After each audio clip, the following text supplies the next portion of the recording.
మొత్తానికి తెలుగు రాష్ట్రాల సీఎంల సమావేశం ప్రారంభమైంది.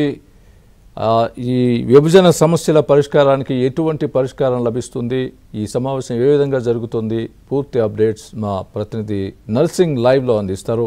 నర్సింగ్, ప్రస్తుతం సమావేశం జరుగుతోంది, ఇంకెంతసేపు ఈ సమావేశం జరిగే అవకాశం ఉంది, ఏ విధంగా జరుగుతోంది, మీ దగ్గర ఉన్న తాజా అప్డేట్? కొద్దిసేపటి క్రితమే సమావేశం ప్రారంభమైంది. ఈ సమావేశానికి ఏపీ సీఎం చంద్రబాబు నాయుడు, అదేవిధంగా తెలంగాణ సీఎం రేవంత్ రెడ్డి నేతృత్వంలో జరుగుతున్నటువంటి ఈ సమావేశానికి ఇటు ఏపీ మంత్రులు, అదేవిధంగా తెలంగాణ మంత్రులు, ఏపీకి సంబంధించినటువంటి అధికారులు, తెలంగాణకు సంబంధించినటువంటి అధికారులు కూడా హాజరయ్యారు.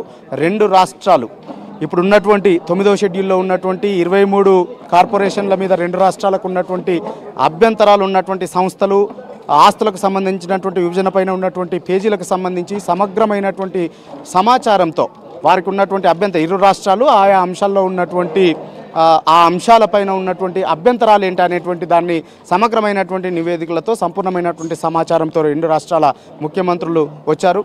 అదేవిధంగా 10వ షెడ్యూల్లో ఉన్నటువంటి విద్యా సంస్థలకు సంబంధించినటువంటి, యూనివర్సిటీలకు సంబంధించినటువంటి, అకాడమీలకు సంబంధించినటువంటి దాదాపుగా 30 సంస్థలపైన ఇరు రాష్ట్రాల మధ్యన ఒక పేచీ అయితే కొనసాగుతూ ఉంది.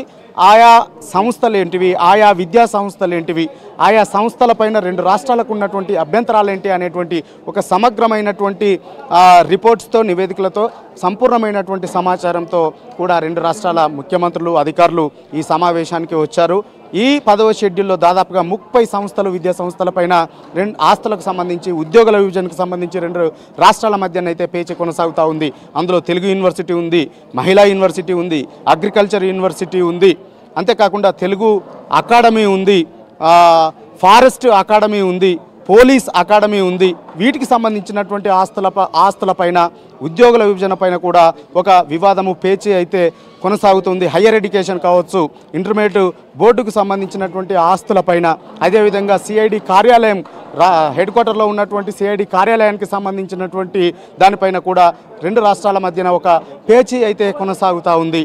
ఉద్యోగుల విభజనకు సంబంధించి, అదేవిధంగా ఇటు విద్యుత్ శాఖకు వస్తే విద్యుత్ బకాయిలపైన కూడా రెండు రాష్ట్రాల మధ్యన వివాదం కొనసాగుతూ ఉంది.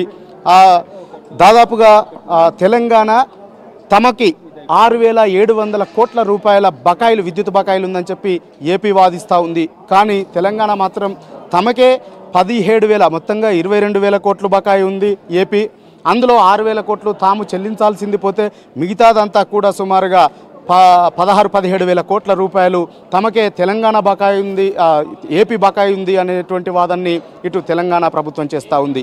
ఇటు నదీ జలాల పంపిణీ విషయంలో, ప్రాజెక్టులకు సంబంధించినటువంటి విషయంలో కూడా రెండు రాష్ట్రాల మధ్యన పేచీలు ఉన్నాయి.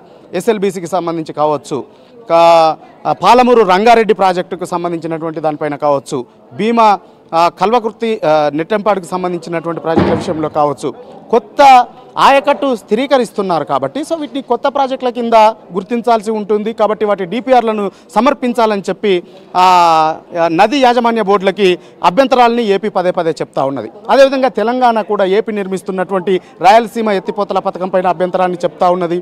అదేవిధంగా ఇటు పోతిరెడ్డిపాడు హెడ్ రెగ్యులేటరీ సామర్థ్యాన్ని పెంచడం పట్ల కూడా తెలంగాణ అభ్యంతరాలను వ్యక్తం చేస్తూ ఉన్నది. అదేవిధంగా గోదావరి నది పైన పోలవరం ప్రాజెక్టును ఏపీ నిర్మిస్తూ ఉంది. ఆ పోలవరం ప్రాజెక్టు ముంపు మండలాలని ఏపీలో కలిపేశారు. రెండు రాష్ట్రాల మధ్యన వివాదం ఉంటుంది. ఒకవైపు ప్రయోజనం జరుగుతూ మరొక వైపు నష్టం జరుగుతూ ఉంటే రెండు రాష్ట్రాల మధ్యన వివాదం కొనసాగుతుందని చెప్పి ఆ 7 మండలాలని, ముంపుకు సంబంధించినటువంటి మండలాలని ఏపీలో కలిపేశారు. సో అందులో ప్రధానంగా ఈ 7 మండలాల పైన తమకు తిరిగి ఇచ్చేసేయాలని చెప్పి తెలంగాణ అభ్యంతరాలను వ్యక్తం చేస్తూ ఉంది.